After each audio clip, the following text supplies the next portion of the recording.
Imagine putting on a pair of racing shoes and going for a slow jog around your block. Every time your heel hits the ground, the curve under your foot pushes back against you. It feels like running up a hill that never ends. That is not a flaw. Brooks built the shoe that way on purpose. There is exactly one speed where the shoe stops resisting and starts helping, and almost nobody on earth can reach that speed. One man can. His name is Josh Kerr, and the question that followed him off the track still has not gone away. Did the man break the record, or did the shoe? Here's what happened. On July 18, 2026, inside a sold-out stadium in London, Josh Kerr ran 1 mile in 3 minutes 42.66 seconds, becoming the first man in history to go under 3:43. The old record, 3 minutes and 43.13 seconds, had belonged to Hicham El Guerrouj since 1999. Kerr took 47/100ths of a second off a mark that had survived for 27 years, a time the entire sport had spent decades chasing without ever getting close. The rest of the field shows how far ahead he was. Yared Nuguse of the United States finished second in 3 minutes and 45.69 seconds, more than 3 seconds back. Jake Heyward of Great Britain took third in a personal best of 3 minutes and 46.73 seconds. Kerr's teammate, Kerr, did the hard work of setting the early pace before stepping aside and letting Kerr run the record alone. Kerr had told the world this was coming. Back in March, with no Olympics and no World Championships that year, he publicly announced he was going after the record and built his entire season around one number. His personal best coming in was 3 minutes and 45.34 seconds, meaning he needed to find nearly 3 seconds. "It's very overwhelming with the amount of hype," he said afterward. "It's silly to call your shot that early." Of the final stretch, he said it came down to just him, his shoes, and the track, and that he was completely deaf to the crowd in the last 110 meters. This was no unknown athlete having the race of his life. Kerr is 28, from Edinburgh, a 2023 World 1500m champion, a 2-time Olympic medalist, and a multiple-time World Indoor champion. He had nothing left to prove, and chased the hardest number in the sport anyway. The mile is brutal because it demands two opposite things at once: the raw speed of a sprinter and the pain tolerance of a marathoner.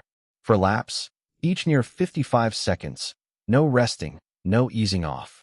You go hard from the gun and hold on for nearly 4 minutes straight. And here is the surprising part. Kerr doesn't have a typical miler's build. Most elite milers are lean and seem to float. Kerr is bigger, stronger, and hits the ground harder than almost anyone racing that distance. Danny Orr, who leads product development at Brooks, put it simply: Kerr's ability to generate force is higher than almost anyone the company has ever built for. A standard racing spike could not survive that kind of force. Brooks was also fighting the rulebook. Since November 2024, World Athletics caps every track spike sole at 20 millimeters, checked at 2 precise points on the midsole, with only a single rigid plate allowed. No exemptions for record attempts.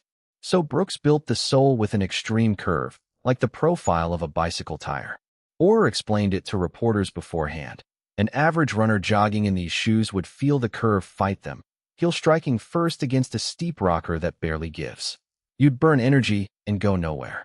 That sounds like a flaw, until you learn who it was built for.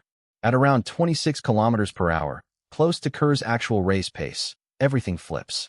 At that speed, his heel never touches down. He strikes midfoot and rolls forward in an instant, exactly when the curve stops resisting and starts rolling him ahead. What feels like a wall to a jogger feels like a gentle downhill to Kerr at full speed. This was never an everyday trainer.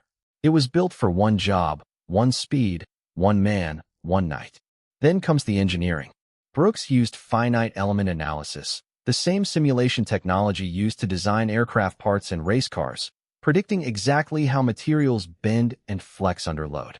Their research lab built the model around Kerr's own biomechanics and simulated a huge number of plate designs before settling on the final one.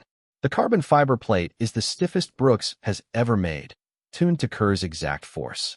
Under an average runner, it barely bends. Under Kerr, it works like a spring loaded with precisely the right tension. The spike is much stiffer than anything we've ever made before, Orr said. Even the shoe's name wasn't marketing filler. It's called the Hyperion 222 because 222 seconds, 3 minutes 42 seconds, was the target from day one. Every detail chased that number. Kerr also wore a one-of-one suit, built from his own measurements, using the lightest materials Brooks has ever put into race kit, designed to cut through the air and vent heat on a warm evening. The whole outfit working as one system. So is any of this legal? Completely. That's the most interesting part. People assume a shoe this precisely engineered must have cut a corner somewhere. Nobody did. The Hyperion 222 passed World Athletics official approval process just days before the race, pushed right up against that 20mm line without crossing it. The record itself is now going through standard ratification, same as any world record. Compare that to 1999.